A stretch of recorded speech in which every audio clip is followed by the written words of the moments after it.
Se non te vexo, que ainda que tente o demo meu desexo,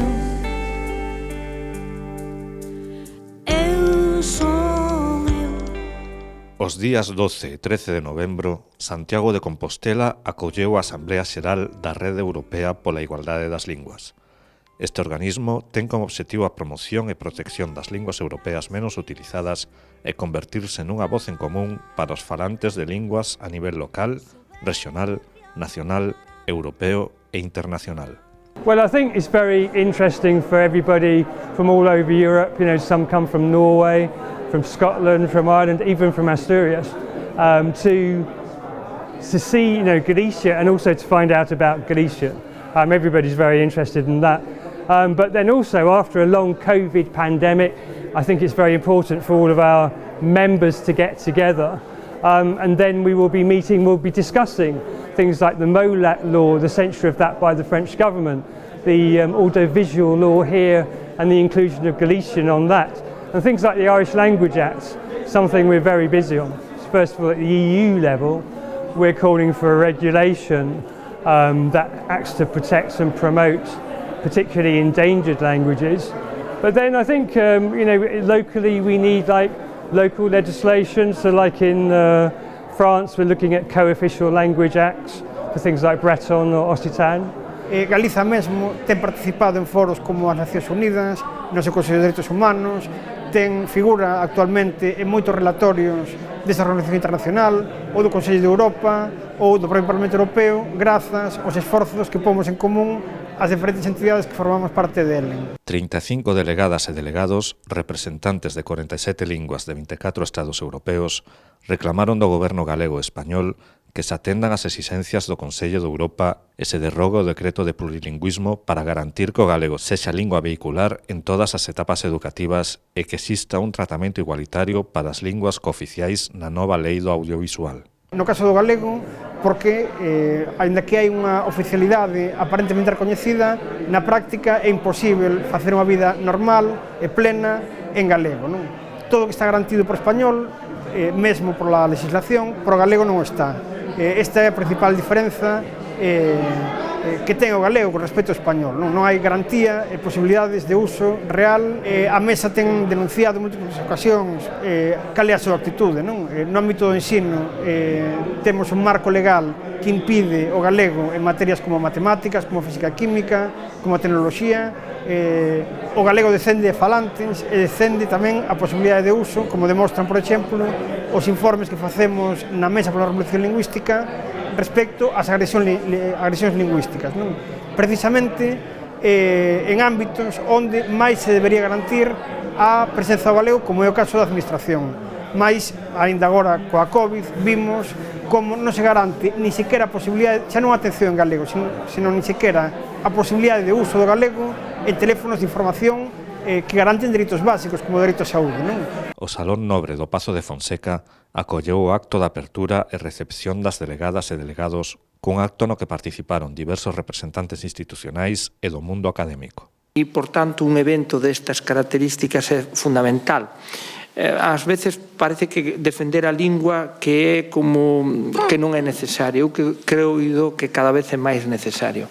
A nosa lingua é un patrimonio, a lingua que non se coida, que non se usa, non medra e, polo tanto, pode ter o perigo de esmorecer.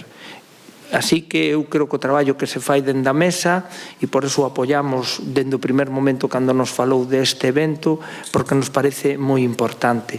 Un idioma encarecía o noso compatriota e o corpo sensível dunha cultura e todo atentado á lingua peculiar de un pobo representa un atentado á súa cultura peculiar.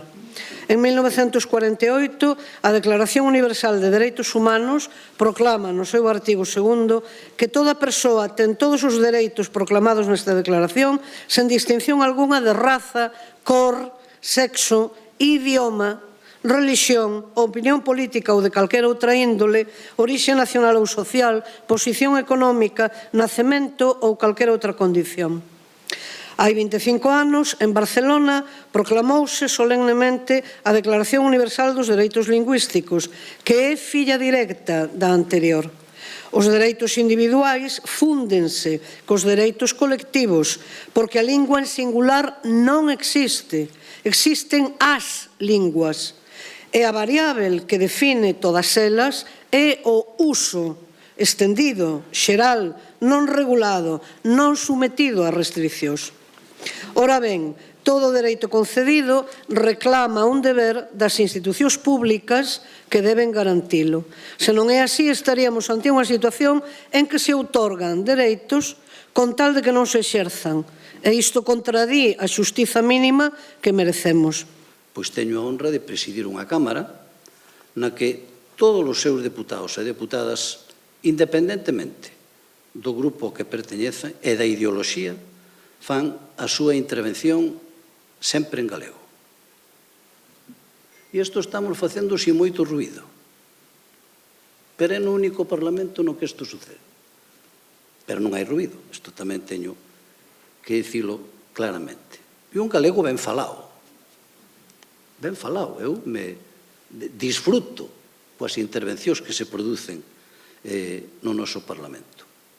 E tamén lle dou moito mérito a quen non sendo galego este no Parlamento e faga esforzo por falar en galego. Antes de finalizar, Paul Bilbao Sarria, secretario xeral de Conselloa, foi nomeado socio de honra da Mesa pola Normalización Lingüística. A cultura galega parece que vive un momento bo a nivel de produción, non só musical, sino tamén literaria, e creo que estamos en un bo momento a nivel de produción, pero sí é certo que non sei se hai un reflexo real que se traslada á rúa, non? Eso é o que a mí me preocupa, non? Eu creo que ten que haber unha conciencia individual, de militancia cultural galega, colectiva tamén, e política, unha cohesión política, non? Por parte de todos os partidos políticos, e aparte diso creo que ten que poñerse de moda. Creo que o galego é guai, a cultura galega vive un gran momento e creo que eso que temos que poñernos de moda e bueno, e un pouco de amor propio que nunca sobra, non?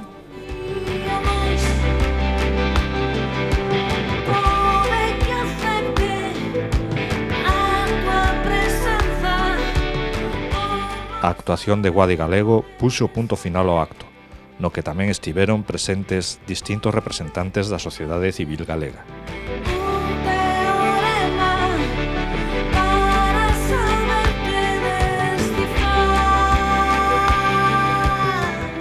Temos que ser capaces de aproveitar todos os foros para explicar no mundo, e en Europa moi especialmente, tamén no Estado español, que está moi verde en moitos aspectos, que as linguas, a variedade de linguas é unha realidade social, é unha realidade histórica e ademais é unha riqueza compartida. Podemos despois ver en que medida podemos arbitrar ou armonizar todo iso para que sexa operativo e que funcione, porque ás veces hai problemas tamén de funcionamento, etc. Pero o recoñecemento das linguas, os dereitos das linguas, os dereitos dos povos a dispoñer do seu propio idioma, da súa propia cultura, é algo que nós non podemos negociar, pero temos que facer moita pedagogía política e social para que a xente o entenda, e este tipo de encontros son fundamentais nese aspecto.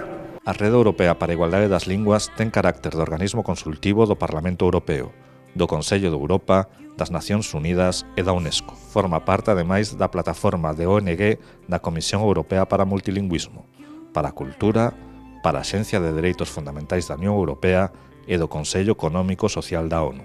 Para escribir outro final.